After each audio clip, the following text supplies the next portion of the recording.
Shalom, shalom. Call Haloyim La Yahweh Bahasham Yahweh Shai Bahasham Rachakodash. Double honors to the apostles and elders of Great Millstone who were well. Peace, love, and salutations to the hopeful elect that preach this truth throughout the four corners of the globe. Risking their lives freedom to do so. Shalom, shalom. This is a correction lesson. This is a correction video to a lesson that I did entitled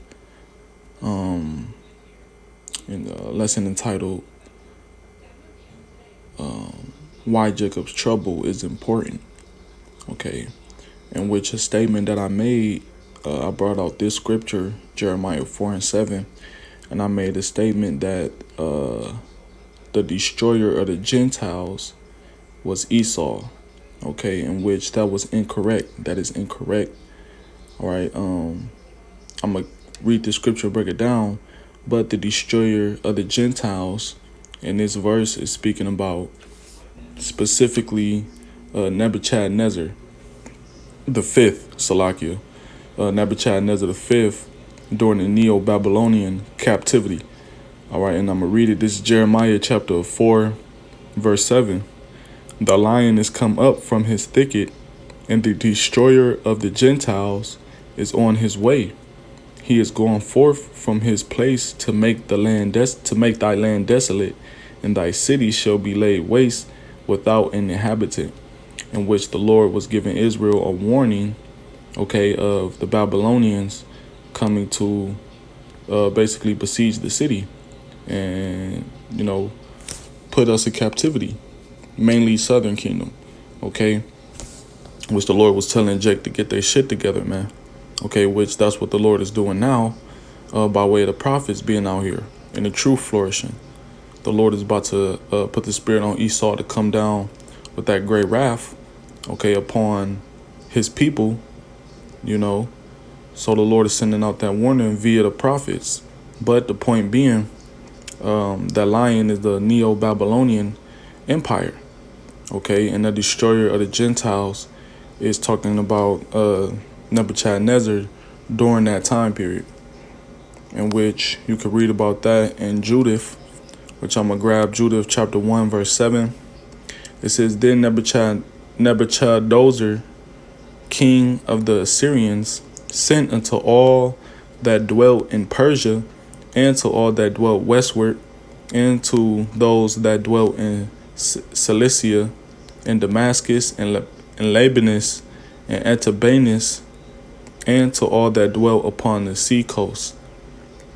So this is talking about Nebuchadnezzar, right, sending out a decree, right, to gather these nations together to go to battle, which he was at war with the Medes, king of the Medes, King Arphaxad, all right, at that time, in which he was going to war. So he was gathering these nations to go to war, to go to battle, all right, which he sent out a decree unto these nations.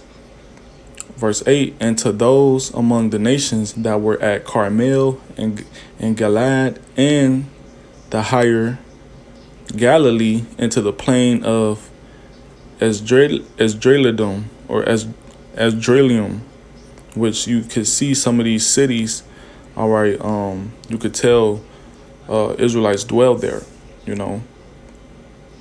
these cities that's being named like Damascus, Galilee, right? Obviously, Israelites is dwelling in these places.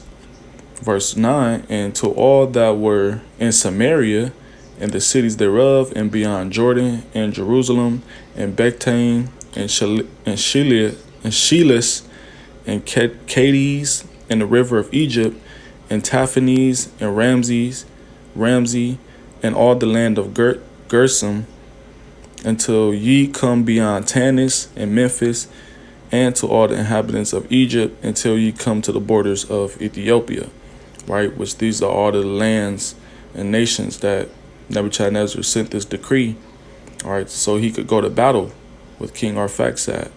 Verse 11, all right, but this was their response to his decree.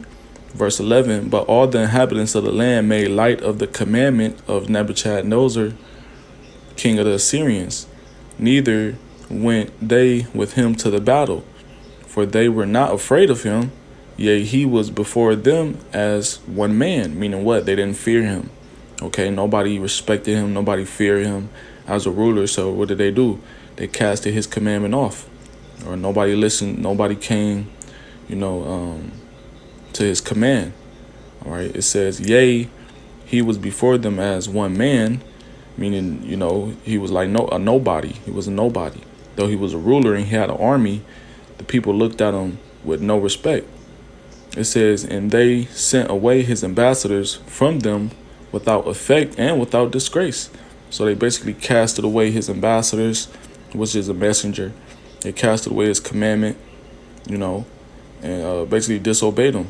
All right. So verse 12 says, therefore Nebuchadnezzar was very angry with all this country and swear by his throne and kingdom that he would surely be avenged upon all those coasts of Salachya and Damascus and Syria, and that he would slay with the sword all the inhabitants of the children, Salachya, all the inhabitants of the land of Moab, and the children of Ammon, and all Judea. See, all Judea, going back to Jeremiah 4:7, right? How the Lord said that he was going to send that lion, okay, and send that destroyer to make waste and lay waste the cities and the inhabitants.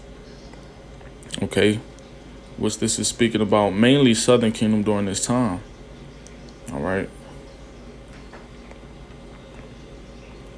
But both Southern Kingdom and Northern Kingdom was affected. All right. Jerusalem and Judea. It says, yeah, that was it on that. Well, yeah, I can finish that last little part. Judith 1 and 12, the last little part. It says, in all Judea and all that were in Egypt, till ye come to the borders of the two seas. So Nebuchadnezzar, what? He wanted revenge. All right, he wanted revenge unto all those nations and lands that didn't hearken to his commandment, right? In which Jerusalem, all right, Judea, Israel was a part, was included, and was included in that. This is Judith chapter 2, verse 22. It says, then he took all his army, his footmen and horsemen and chariots, and went from thence into the hill country, and destroyed Phud and Lud, and spoiled all the children of Razes and the children of Israel, which were toward the wilderness at the south of the land of Chileans. See, so he destroyed the children of Israel as well. Okay, in which, once again, that's what it's speaking about in Jeremiah 4 and 7. All right, just for edification's sake, that's the destroyer of the Gentiles speaking about in this verse. All right, so this was just a correction lesson on that video I posted entitled Why Jacob's Trouble is Important. Lord willing, this was edifying. Shalom, shalom. On to the next one.